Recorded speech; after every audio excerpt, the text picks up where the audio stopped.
Craig here for another edition of Now Age TV. This is the first edition of our India Media Report with my friend Margaret Kimberley. Hey, Margaret.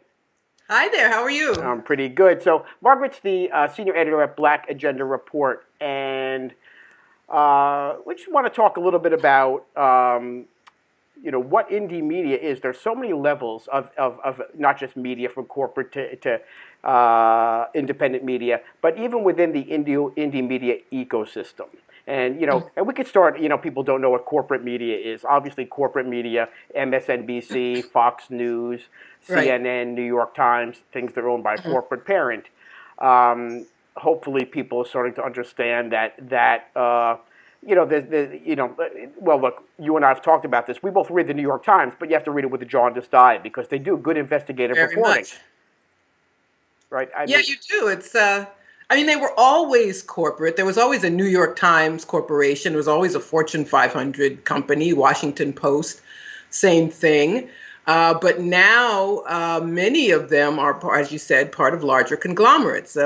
Jeff Bezos is the sole owner of Washington Post. That's the Amazon guy, now the Whole Foods guy, who also has contracts with the CIA.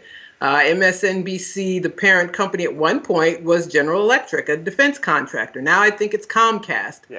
So these networks were always corporations, these large newspapers, but now it's more obvious, and the control that they have is more visible. Yeah. And not only are they part of larger conglomerates, but media keeps shrinking. The old model doesn't work anymore, where you stole airtime for people to watch TV, or you couldn't read the New York Times without buying it, without paying for a physical newspaper. Now they're all retrenching, so they are laying people off. They've cut back on the numbers of bureaus they had around the country and around the world. So it's a smaller and smaller subset of a subset, without the using the resources they used to expend in order to get news. They become more and more dependent on their corporate owners. And so we have a very bad situation right now where the news outlets with the most money are wholly owned subsidiaries of larger corporations and are frankly less interested in news gathering. And that leaves the rest of us in a quandary for a lot of reasons. Sure. And that said, I mean, I know I still read the New York Times and the Washington Post every day because, they still do that level of investigative journalism or reporting that nobody else is doing. And you have to just read it with a jaundiced eye and say, okay, I have to be the filter. But that's where, like, indie comes in. But, we go down, like, the line. Then there's public television. So there's PBS and there's NPR. But those are really not so freed up from the corporate control and shackles and domination. Can you explain that a little bit, too? Sure. Neither of them, NPR does not any longer get any public funding, but it's corporate sponsorship. Same thing with PBS. All you have to do is watch it, and it tells you this was brought to you by ExxonMobil. So they're less public than at my age. I remember being a kid. It was called educational television. Yeah. It was wholly run by the government. But they too, even though they may not have commercials during their broadcasts, if you watch a PBS station, they are corporate as well and could not exist without the sponsorship of corporations or foundations or very wealthy people. Mm.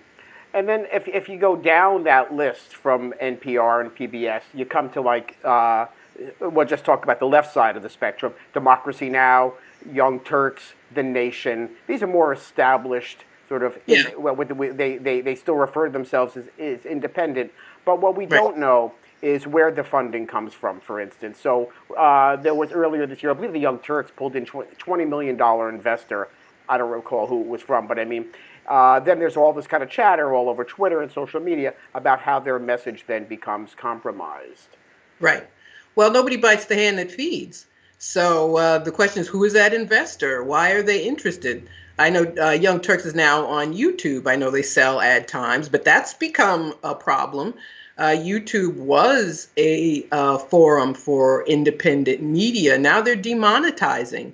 And people who were starting to get a foothold on YouTube now can't make any money. Yep. Now there's more censorship. YouTube is Google.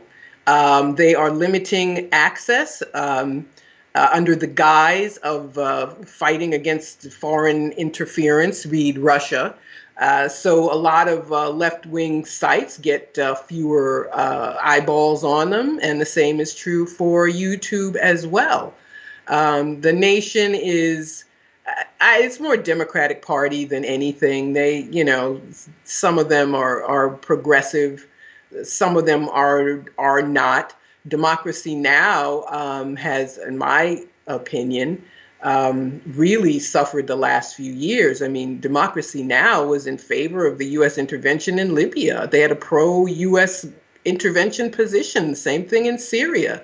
So, and also they may differ on domestic or international issues. New York Times is a little more trustworthy. Sometimes they do good investigative reporting on some domestic issues. I have to give them credit for that. The sheer volume of information means that some of it's going to be good and useful.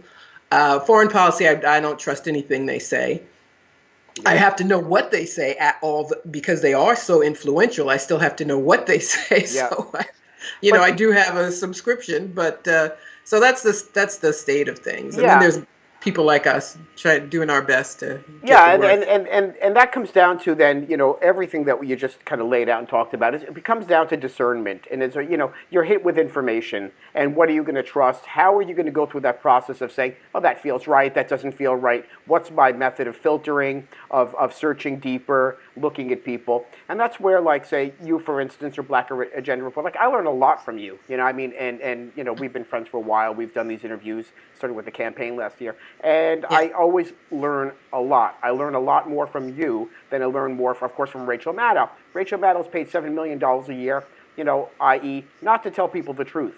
I sense that you doing what you're doing, it's a lot more likely I'm going to get something unfiltered and truthful coming from you. So, and you get down to Black Agenda Report, what I do with the Now Age Press, and, a whole slew of others that, in coming weeks are going to look to profile and shine some light on. Could you talk a little bit about the Black Agenda Report, the genesis of the project, the website, the history, mission, and all that, so people can become a little more familiar?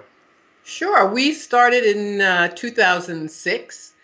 Glenn Ford, Bruce Dixon, and myself. We had previously been on a website, Black Commentator, which still exists, and for reasons I won't get into, we decided to do our own thing. And we've always said that Black Agenda Report is the title tells it. We believe in that there is a Black agenda, that there is a Black polity, that there is a unique Black politics in this country and around the world, and from a left-wing perspective. And we are really left, not Democratic Party, but truly left. And we are, as far as I know, the only Black-oriented website with original reporting. And we have a stable of people who write columns for us regularly. Sometimes we link from other sources. We do interviews, Black Agenda Radio. And we're very proud of our work, obviously, but it's a struggle. No one's with a lot of money is going to support us. And then if that happens, what does that mean about our message? I mean, our message is inherently oppositional to people who have a lot of money. So we rely on subscribers. So we ask our readers for money. We have gotten some good funders who believe in what we do and support what we already do. That's the big challenge. If you're going to get funding, it's got to be from someone who supports what you already do, who isn't trying to change what you do or tell you what to say, but someone who is in sync with the message and still wants to support you and believes in the message and the mission. So that's how we do it. it's not something I can do professionally. I have a day job, as do most of our writers. It's just the way things are. That's the other thing about journalism today. There are fewer and fewer opportunities for people to make a living.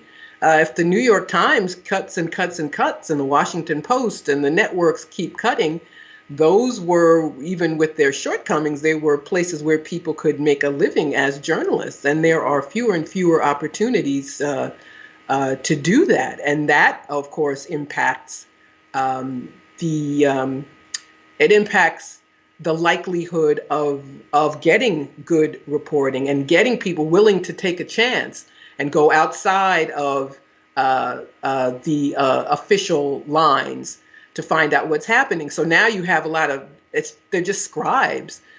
People repeat what administrations say. It's less true with Trump for a variety of reasons, but the New York Times backed the war in Iraq.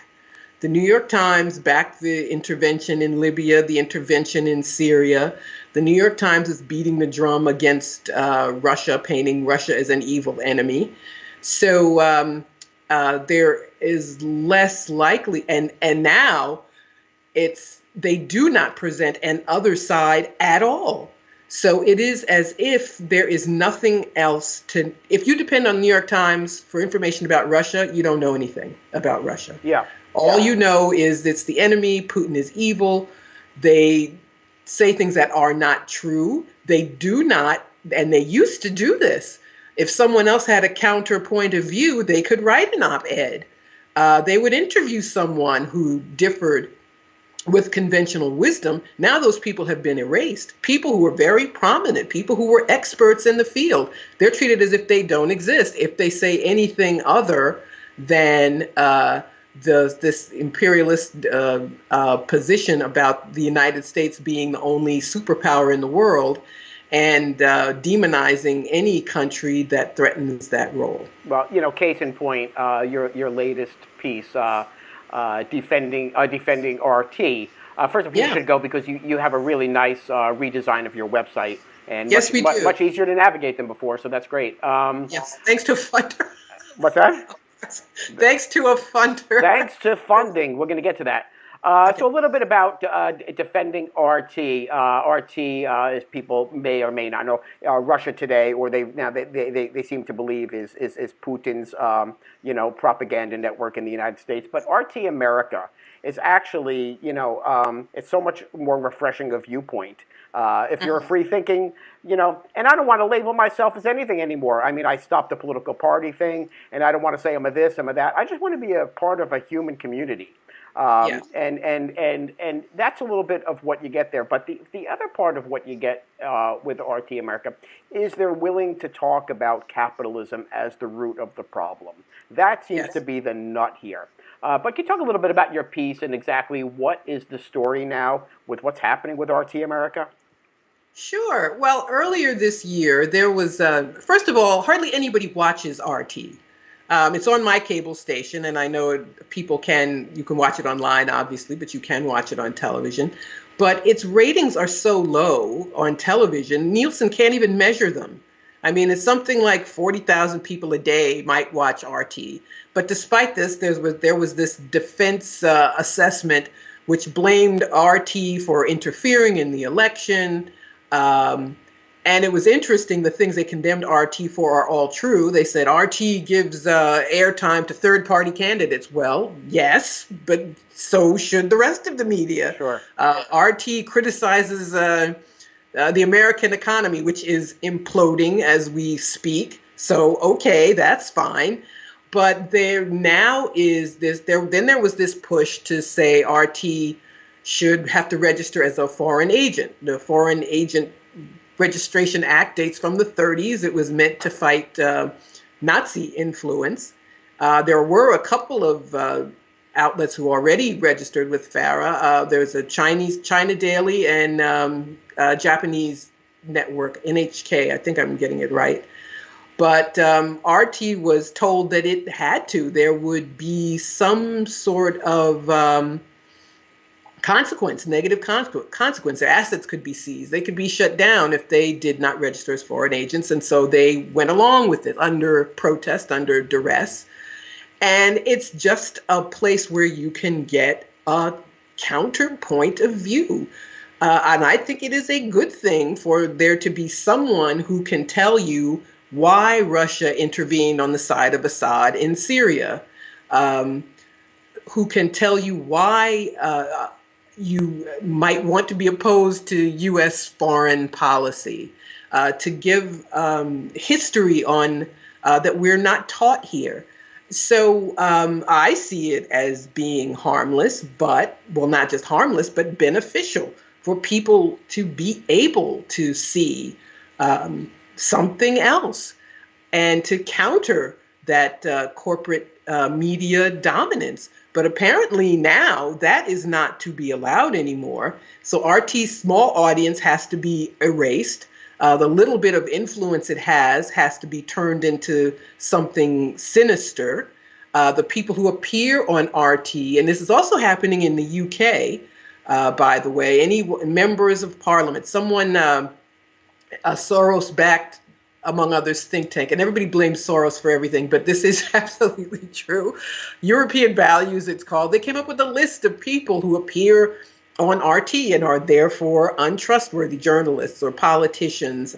So this is actually worse than, I believe, worse than McCarthyism.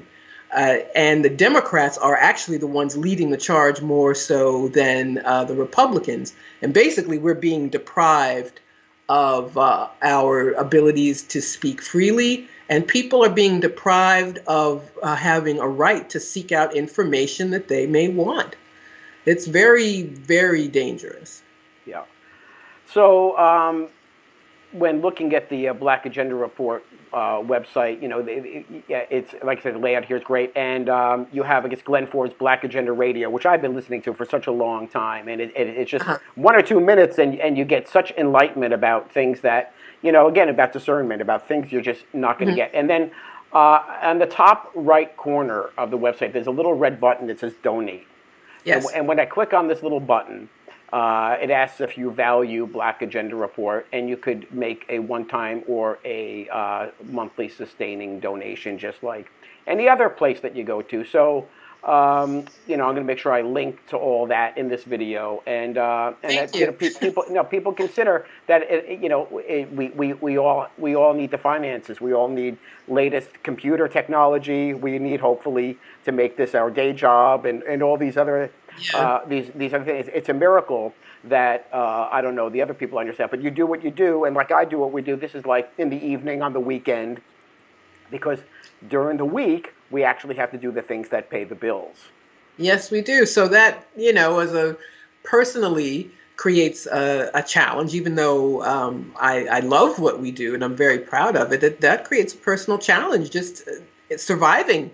Having to survive, having to compartmentalize, having to be on point Monday morning and push things out of my head that I was doing all weekend. It can be difficult, but it's you know, right now that is what we do. But I think it's important to obviously support Black Agenda Report.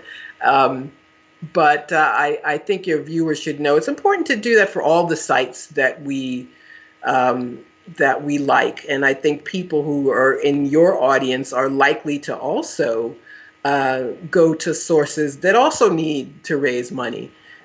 Excuse me. And the days of being able to get free information are over for obvious reasons. Nobody can work for free. Nobody can update their website for free. So we have to get back into this mode of paying. And, you know, the internet gives us so much free stuff. And which is great on the one hand. We have access to information we didn't have access to before, but we assume we're not going to have to pay for it. And just as we used to pay, buy a newspaper at a newsstand and pay, or get a subscription and pay, we have to start thinking about websites that way too. We've got to pay for those also. Yeah, yeah. So you want to turn the tables a little bit and talk to me about what I'm doing? Yes, tell us about what you're doing. It's I don't know if people who watch your interviews have also checked out Now Age Press. It seems like you have a lot of different interests. So Well, talk to us about it's all been a one man show, and just briefly, I mean, it goes back. I started really writing in the early '90s. I had a print publication, ironically called The Real News, and I should have taken that domain name back when they were available, but. I kind of grew tired of the name after a couple of years, but it did have a print publication, and it started when Bill Clinton was running for office the first time.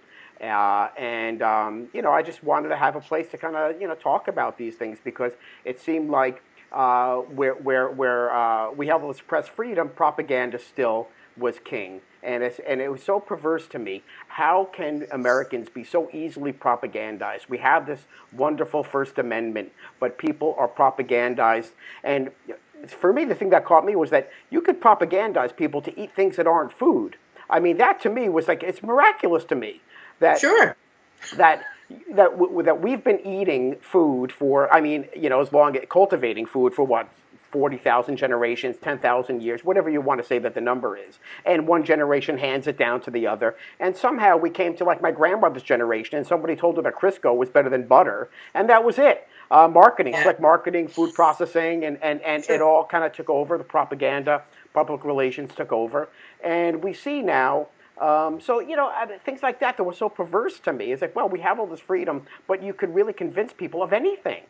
Um, so Yes, that, it's called advertising. It's and I notice that I don't watch television very much, but when I do, I am struck by the presence of the ubiquity of advertising and the things that the way we are propagandized, brainwashed, which Americans are loath to think that they're being indoctrinated in any way. But when they're indoctrinated in school about the history of our country, we're told outright lies.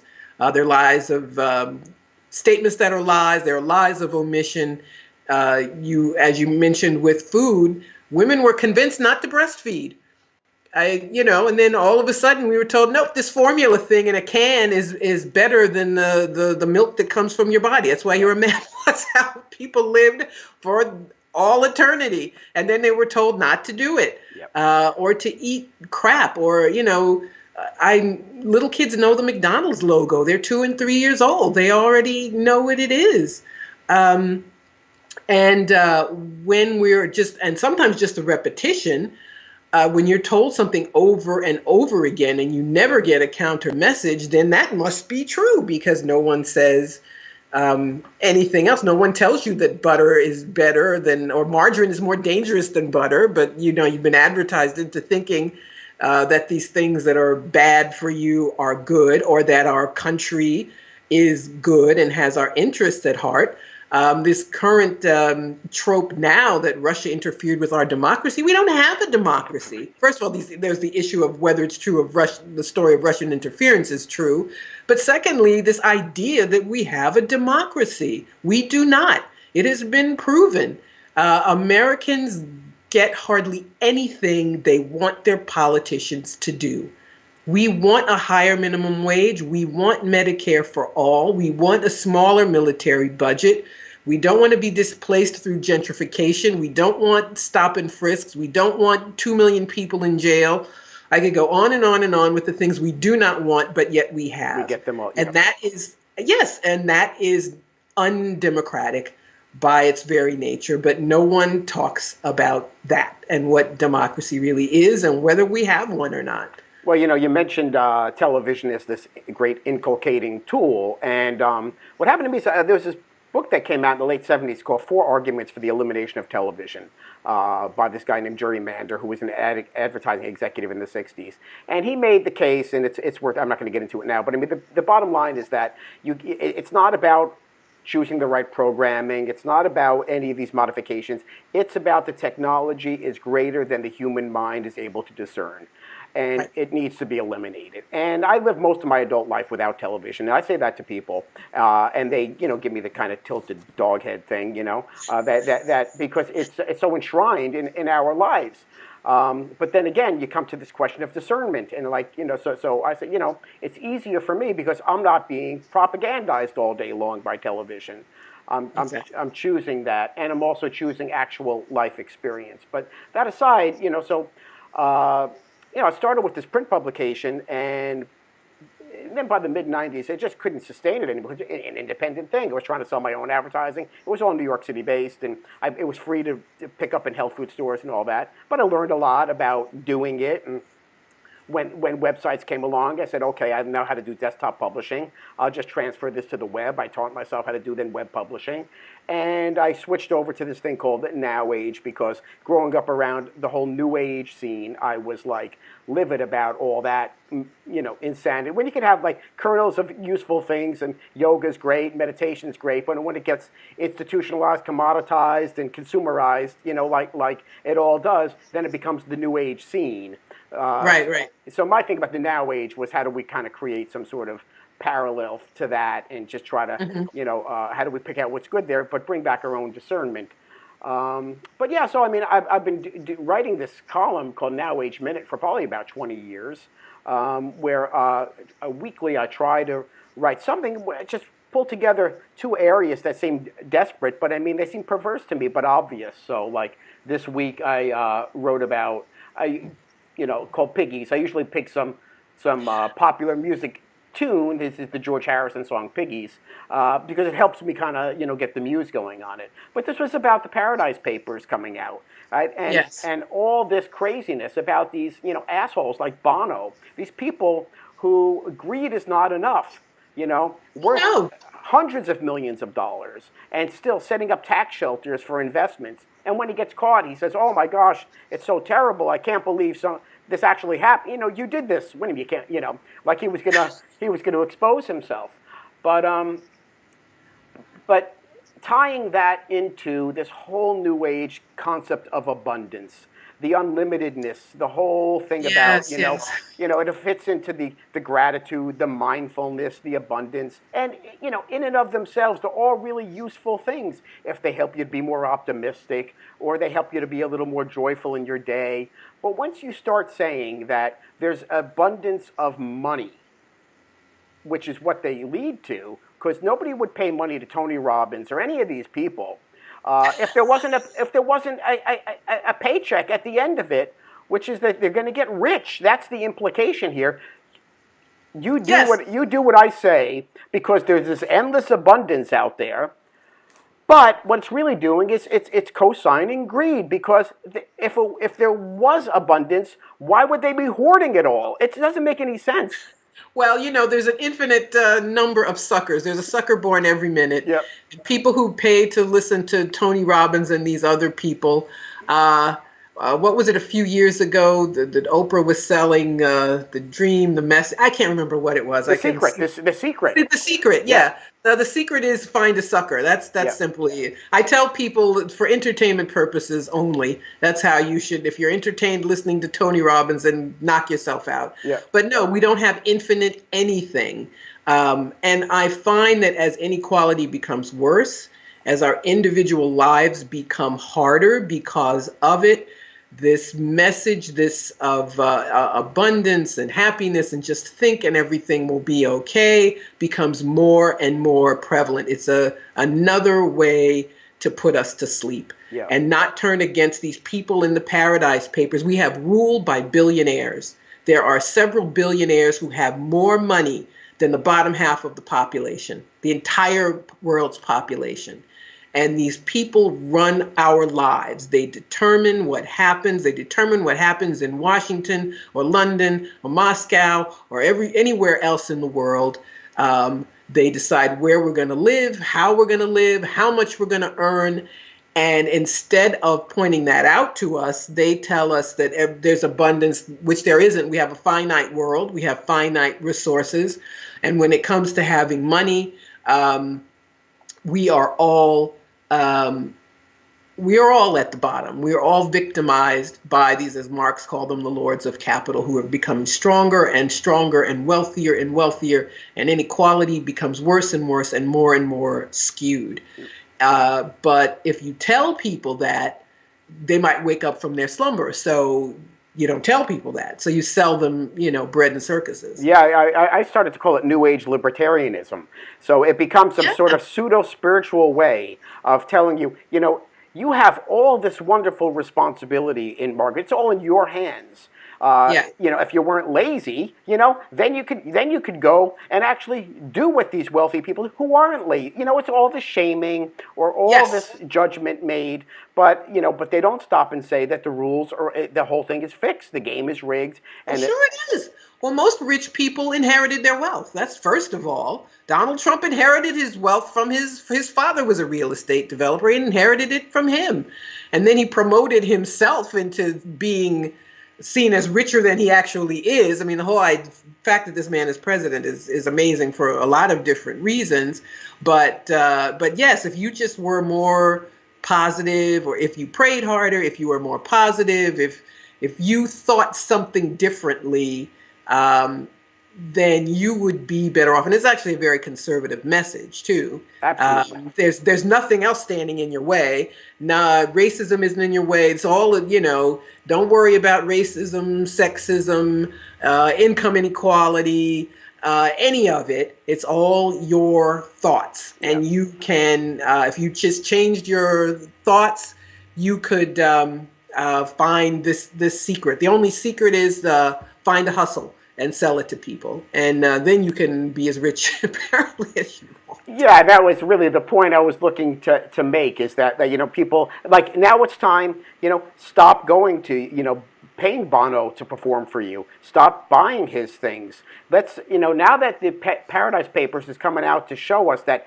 they're all lying and stealing from us, what happened with this sort of all these powerful men coming down and these sex exploits and all this, and this sort of all standing naked. What happens to these people? Like, I hate to just pick out Bono, but I mean, he puts himself right out there, so he's such an Sure. easy target. But there's many like him.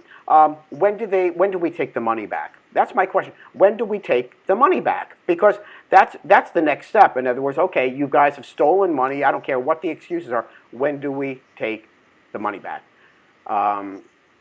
Yeah, and I don't know. I mean, we have to have a revolution. These people are stealing money from governments. That means they're stealing it from us. We don't get things that we need to survive because of people like that who, as you point out, never have enough. And no matter how rich they are, they have to hoard more and more and more and steal more and more. And there has to be a political change, but people have to wake themselves up and even say that. You can, sometimes you don't have to have an answer in order to ask a question. Yeah. Just start with the question. How do we change this system that we have? We know it is rigged. We know there are people who have a lot because they're greedy and they steal better than anybody else in the world.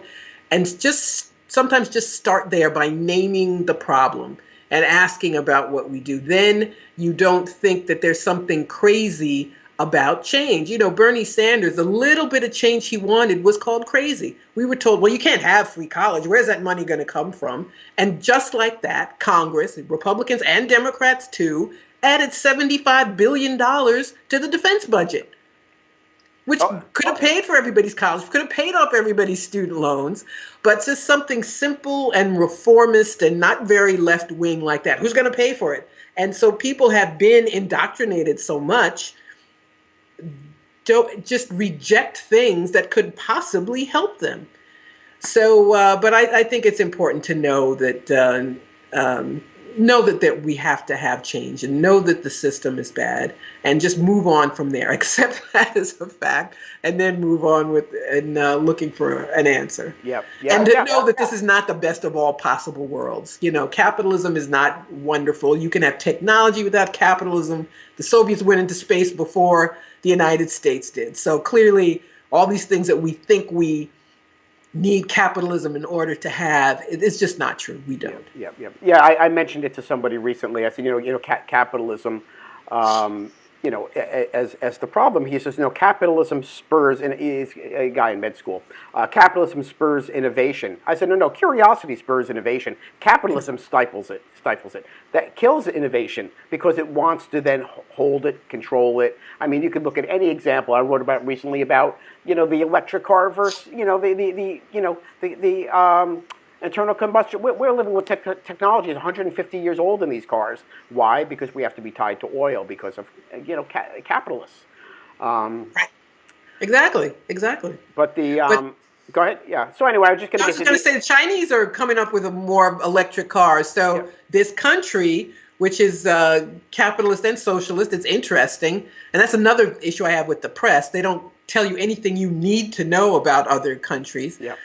Could possibly be leading the way away from dependence on fossil fuels. But the fossil fuel people clearly don't want that to happen. So Yeah. Yeah. But anyway, so I have a couple of other columns on my. So one that I've been doing recently called "Term Limits for Celebs," which I love it. yeah, which I mean, we've been hearing about term limits for politicians for a long time, and the constant theme keeps coming back to me. It's capitalism, it's celebrity, it's all these things tied together. And how can I come up with a way in? In other words, I don't get very far saying to people capitalism is the problem, because right away the defenses go up. But if I can come way that's sort of satirical or using art with my other project, then maybe some doors open. So anyway, this term limits for celebrities is suggesting that celebrities are the problem. They all need term limits. 3 years in the spotlight, then come mow my lawn, and it's half joking, but it's half true because we see now the life of celebrity doesn't work for the celebrity. They all go crazy. They all think themselves as That's true. they all think themselves as to be God is the one, and who could survive that? Like even I read Bruce Springsteen's memoir, and like him, don't like him, whatever. But he's always kind of had this sort of ambiance of being somebody who was a kind of salt of the earth kind of guy. And what he reveals is this deep depression that he suffers. And one of the few things that sort of quiets his depression is performing in front of a lot of people. And that's so interesting when you hear that what has this world sort of done to him that he lives, that this worship that you get, Right. when you're not getting the worship, you want to kill yourself. And he's not the first. No, he's not. I mean, that's. When I think about Elvis or Michael Jackson, who were like prisoners in their homes, Michael Jackson didn't even keep in touch with, kept changing his phone number. People who cared about him, the few who didn't even know how to call him. And so he died tragically at a young age with many problems he should not have had. But for us, they're another tool to keep us drugged. And I don't want to say that you can't go to a movie or you shouldn't have a favorite recording artist. I would never say that. But to put them in perspective and not to allow ourselves to just be pulled into this la-la land where then we start to idolize people. And they're just people. I mean, I think that's one of the takeaways of these revelations of sexual harassment and in some cases sexual assault from these very famous people. They're just people, and they are capable of doing anything the rest of us do, for good and for ill. But they're marketed to us, and it's part of what we were just talking about. They must be wonderful because they're successful, so they must be more wonderful than we are. Really? Well, maybe they were blowing the guy and got a recording contract. We don't know that are they the most talented people? Sometimes they're not. But also capitalism narrows. It narrows what we're supposed to look at. So the past 20 years or so, Black music means hip hop. So if you're a Black recording artist, you have something else to offer, the odds that you're going to get a chance are limited because they limit what it is that we're all going to get. So, and I think it's important sometimes to pull away. I started to get tired. I like big budget action movies. I like them. But after like the 10th Marvel movie, I had to step back and say, I think I've seen this before, like 100 times now. And so again, you see a narrowing and narrowing and narrowing of what we are offered. So again, we have to be discerning. But I think it's important what you said about being satirical. There's something magical about making people laugh, because if you try to tell them the system we have doesn't work well, that sets off cognitive dissonance, and people start to defend something that actually doesn't work for them. But there's something about satire and humor to get people to see things in a different light. Yep. Well, also I found through art as a way in. And Yeah. my background was in photography. I never, I always did sort of kind of journalistic, kind of fine art stuff. And I happened upon about a year ago taking photos down here in Florida of these mannequins behind these glass windows. And I didn't know why I was doing it, but it just sort of intrigued me. And then it just sort of struck me. It said, well, that's a metaphor for what we've all become under capitalism. What capitalism does to the individual is that it turns us all into these sort of, we all look great, but we're kind of behind the glass. You can't kind of step out and enjoy it.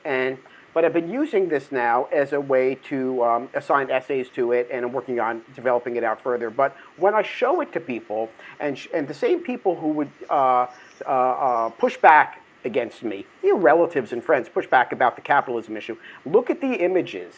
And then when I talk about neoliberalism and capitalism and free markets and how that impacts individuals, and when you look at these figures, somehow it seems to be transcendent, and people go, wow, I seem to get it now. And Yeah. it's been really interesting. So I'm also using that as a way to write these essays and then just put one of these images by it. And do you see yourself as this mannequin? Because that's all that you've become. Yeah, it's true. It's culture is political events. I always find it's helpful to have some cultural aspect too, because it's something that we need joy, we need music, we need something in poetry, whatever it is that appeals to us in order to survive. It's a need we have to be entertained and to have something that touches us. So I think that is an important tool. But I think that's also why they narrow what we see, because they know that it could be that culture has been a tool for revolt. Yeah. But I do think you're right that when giving people a new way to see the world that we're not exposed to very often can be very helpful, and just opening up people's minds. So just so you start to question things a little bit. Yeah, they sort of. I find that what people are looking at are they sort of their defenses come down a little bit, and there's sort of a different part of their mind opens up. Maybe it's not so much their mind, maybe their heart actually opens up, which I think. I think so. Yeah. Well, our hearts are deadened too after all of this. After eating bad food and being told that the only way to live is to struggle and to think that the system is the best system, it deadens you. The only way to go along with it is to minimize and minimize and minimize yourself, your soul, as it were. And but there's been a lot of that. But people need to know that there's liberation in being truthful too. It's not just depressing information. Most, what was the statistic? Not most, but half of all Americans have an income of less than $31,000. That means poor. That means half the country is poor. Yeah. But most people would say we're middle class. Yeah. This worship of the term middle class. To find a way to tell people, no, you're not middle class, you're a worker and you're struggling and the system is not going to work out for you. I mean, the best you can do is, hope to work long enough to get your retirement, but to find a way to say that the people don't turn off because it depresses them or distresses them or means that they're going to have to do something or think about things differently is a challenge, but it's something that we have to do. Yeah. So if viewers appreciate what Margaret and I are talking about here, and I know when we do, we always get a lot of views. So people must appreciate something. If Yes. they would consider going on the Black Agenda Report site and clicking the donate button, actually giving some cash. And also on my site, because I need to upgrade computers and all that kind of, all costs money.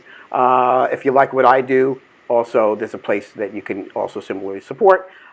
We would be endlessly grateful so we can continue what we do. And we will talk again. It's Saturday, and I guess you have a whole day to go out and do stuff now, Margaret. I do on this cloudy day, but I have to get. Well, you need to come down to South Florida because we're in perfect weather season now. So. Are you really? Yeah. I love your photos. That's another thing I love about your site and your social media. I love your photos. Oh, thanks so much. We'll We'll talk soon, and you have a great day. Thank you. Bye-bye. Bye.